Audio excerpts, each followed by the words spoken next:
have two different types of sessions. We have our asynchronous sessions where we are live and here with everyone in the rooms. We have 71 participants in this one. We are at a all-time high total. So please feel free throughout these live presentations to interact in the chat. We learned that we have some great presenters and audience members from around the world. So as Brooke is presenting, if you connect to something, please feel free to put your thoughts in the chat and we will talk about those after. So I'm actually going to go off camera so that I can give Brooke the proper introduction. Brooke has been with us for several years, and today she is going to share just how important it is for us to gauge and gain parent support. So Brooke has only over 13 years of hands-on teaching experience, as well as numerous leadership experiences. She has been teaching undergraduate courses at the University of Arizona Global Campus for over 6 years. But before this, she taught grades K through 5, and 10 years before that, 10 years before that, she taught grades K through 5, and then she was an assistant principal for Hillsborough County School. Man, my words are tied at this point in time. Hillsborough County School, which is right up the road from me. Brooke also spent time working for Schoolhouse Teachers, which is a division of the Old Schoolhouse magazine, where she was a curriculum designer. Throughout the years, she's just presented on many different topics that are just so relevant in the world of ECE. So without further ado, I welcome Brooke Layton to the microphone. Hi, everyone. Today, I'm going to be talking about how important is parental support in the classroom. And I'm just going to go off here so we can focus on the screen. We all know as teachers, parental support is huge in the classroom. So when parents are involved, students' achievement levels increase. One of the most important factors in a student's success is parental involvement. So whether you're an educator or a parent, how you view your students or your child's education can either contribute to their academic success or it can hinder their ability to succeed. It's been in my experience that when you've gained the parents' trust, your students, not only they try harder, you actually see an increase in their learning gains, as well as a path to a more enjoyable school year. So what are those expectations for the family? With this in mind, as an educator, consider what strategies you might implement to ensure that those families can set appropriate educational expectations for their children. When parents are proactive and in constant communication with their teachers and you and even administration, did you know that that's directly linked to a decrease in behavioral problems? The more transparent communication you have with parents, the more positive behavioral outcomes you have. And most of my teachers probably know this, but it's always good to review that. And then we're going to talk about how you can get those parents involved. Create those community and parent partnerships. Seek out the needs and the interests of the students and the families to create school initiatives that will bring the parents in and drive success. If the student, this is one thing I know, if the student knows that their parents are working with you as their teacher and you guys are working towards one goal and helping the students achieve academic success, they'll not only care more, but they'll put forth their best effort and try because they want to please, they want to do good. What is the role of the family and the child's education? Families and schools, they really need to develop a strong partnership, one where they can work together to support students and create learning strategies that will aid in the success of the students as a whole. When parents get involved, which, my teachers, you guys know this, when parents get involved, they begin to care about the success of all the students in your classroom, not just their child, which is, fantastic. Once they start working with all the kids, they help you overcome obstacles you might have in your classroom. I've even seen them advocate for the needs of not only their child, but the needs of the classroom as a whole. They even help bridge the gaps to achieve those vital community partnerships that you are striving to get for your school and your classroom. When you have them partner with you as a teacher, they help drive home the concepts that you're instilling in the classroom. Parents help push and motivate as well as volunteer their time to see the students succeed. And last of all, I mean, this is huge. We know this, parents, teachers, the parent is their first teacher. They know their child best of all. So we need to lean on that. So let's get the parents involved. How do we do that? One thing I found is that when you remove barriers, it makes it easier for the parents to come in. You can start when you have those parent conferences and, you know, parent meet teacher nights and all those things that you want the parents to come in and look at the work and see what the kids are doing. A lot of times they might have transportation challenges. So you can consider starting carpooling programs. You can see if you can provide public transportation vouchers to get families to the schools for meetings and events. Working with your team of teachers and volunteers to help with childcare to get the parents in the classroom, even if it's just on a quarterly basis, getting them in will get them on board. And also another thing, when I was teaching, don't forget, try to provide food, because many times these parents are coming, they work long hours, some of them work more than one job, and they're bringing little ones to the meetings that they haven't even eaten dinner. So what I would do and what I have done is you can reach out to local businesses, you can partner with them, with your schools, and they can provide food donations for the school events. But to get the parents here to know that there's you know, this transportation you provided, or there's going to be food there, let them know. Some of the things that I did to let them know is I sent out email messages, calendar updates, notes home. I updated my websites, newsletters, mailers. And the big thing is, because a lot of times you can bombard them and send them home all this stuff and they still forget, is I would grab them at car line. I would grab them at car line and say, hey, did you see the newsletter? Do you know what's coming up? So a lot of times that's how I got them to remember about things.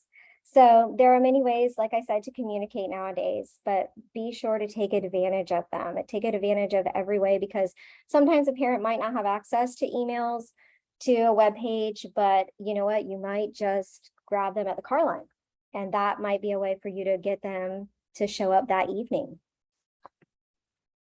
Gaining respect and trust with the families in your classroom from day one. Achieving the support and maintaining it can be a difficult task. We all know this. If you're a teacher, start out by making the parents feel welcomed in the classroom. Be transparent with your teaching style and your beliefs. Make it evident that you always have their child's needs as your first priority. I would encourage the parents to come in on a regular basis. Keep in mind that they know their child best of all. This will be your greatest resource that it will not only extend beyond it'll extend in your classroom and beyond. Parental involvement in the classroom and in their child's education are two factors that play a crucial role in having a successful school year and a positive classroom environment. When the parents support and trust you as their child's teacher, they will support you in their home, and this is huge. When they support you in the home, when you're not there, it sends a message to the students. Remember, your first step in achieving the parent support is keeping them in the loop. With all that we're trying to achieve in the classroom, let them know about it. Consider sending home monthly newsletters. This is a wonderful way to give an example of how to provide your parents with an overview of what you're working towards with their students, as well as giving them strategies at home so that they can help their child achieve success. It's always very important to support what you say with research-based information. This will give the parents confidence in you as an educator, and in turn, you'll get their respect and their support. One of my favorite strategies that I used was making random phone calls. Consider doing random phone calls with every one of your students, and just to state something positive about the student. This will really let the parents know that you have their best interest in mind and that you really care about their student. This is a big one. Okay, so open door policies. Yes, I have always had an open door policy. For those of you that are nervous about having an open door policy, don't.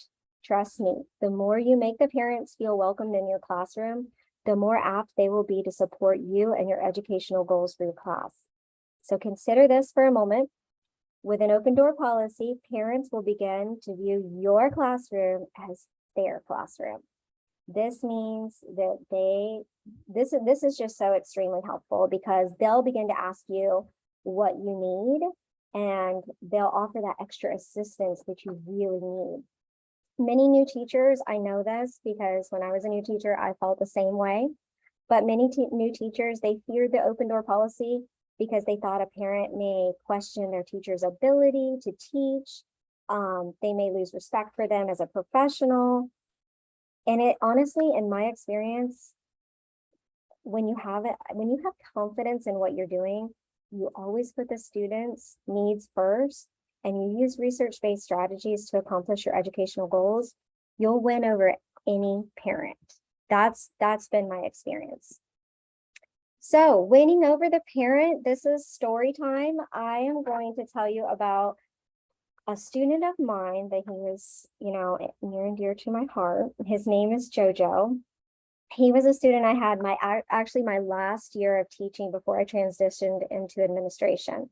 He was a struggling student that was given a chance to remain in his school that was a failing school, and our district had actually converted the school over to an IB school. All the staff, admin were removed. New teachers and admin were brought in, and they were all highly trained and went through a strict interview process to be accepted as an IB teacher. So when I opened my classroom on Meet the Teacher Day, I was able to meet all of my students and their parents for the first time.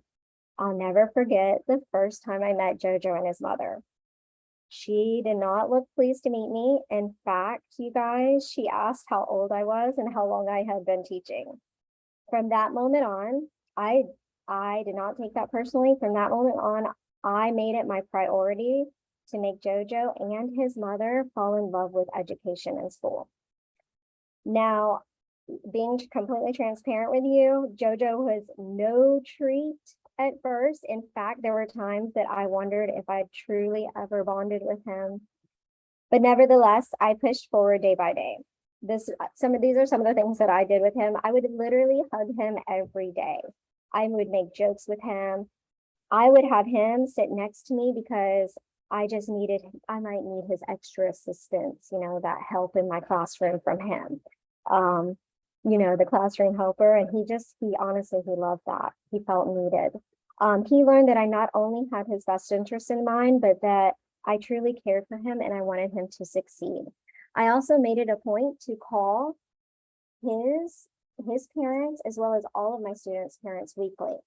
I would call and give a positive update on their child. Let me tell you about the first time I called JoJo's mother. Her response was not positive. She was on the defense. She assumed that I was calling to tell her that JoJo had a discipline issue that needed to be addressed. I explained I was only calling to let her know how proud I was of him, of anything that I could find that he did that week. So she was so shocked. In fact, she was speechless. From that moment on, I kept it up. It ended up that JoJo not only developed a relationship with me, but he bonded with other students in our classroom and even some of the parent volunteers. So much so that even years later, after I no longer taught, that I was teaching for the University of Arizona, the parent volunteers would send me pictures. They would update me on how he was doing and the other students. And the year that he and those students in the class were to graduate the IB middle school and move on to the IB high school, they actually arranged for a meeting with all of my students and have a big celebration with me. And they remembered me. So it was just, that just shows you that you make a lasting impact on your students, even if you don't think so. So one more story near and dear to my heart. And these are real world applications of what a difference it can make in a child's life and their families when you bring the parents in and you create those relationships with them. So the long-term impacts on families through this type of relationship building, I'd like to talk about a student, Nicholas. He was a National Merit Scholarship for UCF. Nicholas was a student I actually had in second grade. He had been struggling with his behavior, and it was at a parent, teacher, and administration conference that I did something that changed the child's life. And I had no idea, honestly, until 10 years later, how much it changed his life. His previous teachers and admin were honestly, they were frustrated with him. And in my opinion, they didn't exactly know what to do with him. His previous teachers and admin had suggested possibly labeling him and even putting him on, placing him in a behavior plan with discipline measures. After a meeting, I took a step forward as a leader. It was my first time. I went with my gut and I did what I thought was right. I asked the parents to speak with me privately, and I told them my personal thoughts about their child because I had been teaching him for a year and doing some different things with him. And I explained that rather than giving him extra work, what I was doing is I was researching higher order questioning and student-led projects and activities that I began implementing with Nicholas. He actually doing this and enriching his education. He wasn't bored anymore. He wasn't a discipline issue. In fact, he was learning and enjoying learning. I told them that I believed he was not struggling, as he had been told, but rather that he was brilliant and needed more challenging and engaging learning opportunities. Unfortunately, the way that district at the time was set up, it really wasn't conducive for IB type schooling that he needed to grow him as a future leader and change agent, because this child was truly brilliant. With the relationship that I had built with the student and the parents, I was able to honestly tell them that if he were my child, I would find a school that was IB or had similar teaching practices. A school, and when I say that, I mean a school that was challenging students to think critically, to ask the right questions, and to think across all disciplines, to foster his creativity and a love of learning. Although I was sad to see Nicholas go, this is exactly what his parents did. And in fact, over 10 years later, his parents searched me out. They couldn't find me. They looked for me for months until they finally contacted my husband and set up a surprise meeting at his graduation dinner with me and just one other teacher that had completely changed his life. And they announced at dinner that he had earned the National Merit Scholarship to UCF. So what I would say, takeaways for this and for, that getting the parents support in your classroom and creating those relationships are help the parents feel welcomed. When they feel like it's not just your classroom, it's their classroom too, they will want to help you. They'll want to help all of those students because they'll feel like those students are theirs as well. Be transparent in your teaching styles and your beliefs. Let the parents know that the students' needs are your top priority, because once they know that you're going to do whatever it takes to help their child. And I want to challenge all of you guys that are teachers, aspiring teachers, do random phone calls. This is an excellent way to keep parents informed. Consider doing random phone calls to state something positive about the student. This really lets the parents know that you have their best interest in mind. And I would love to stay in contact and stay connected with you guys.